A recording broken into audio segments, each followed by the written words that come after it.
అందరికీ నమస్తే. Welcome to Karimnagar new railway station. అసలు రైల్వే స్టేషన్ రూపురేఖలు మొత్తం మారిపోయినాయి. సంవత్సరంన్నర కింద మేము ఇక్కడ వీడియోలు చేసినాం. అప్పటికి ఇప్పటికి తేడా చూస్తే కళ్ళు జిగేలమంటున్నాయి.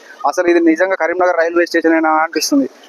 సంవత్సరంన్నర కిందకి ఇప్పటికి చాలా తేడా కనిపిస్తుంది. కరీంనగర్ రైల్వే స్టేషన్ అన్ని హంగులతోటి సర్వసన్నద్ధం అయిపోయింది. 22వ తారీఖున మళ్ళీ పునః ప్రారంభం కాబోతున్నది. ఈరోజు బండి సంజయ్ అన్న, కేంద్ర హోంశాఖ సహాయ మంత్రి, ఈ యొక్క కరీంనగర్ రైల్వే స్టేషన్ ప్రారంభోత్సవ పనుల కోసము సమీక్షించడం కోసం రావడం జరిగింది. మనకైతే 26 కోట్లతోటి దీన్ని ఆధునీకరించిల్లు.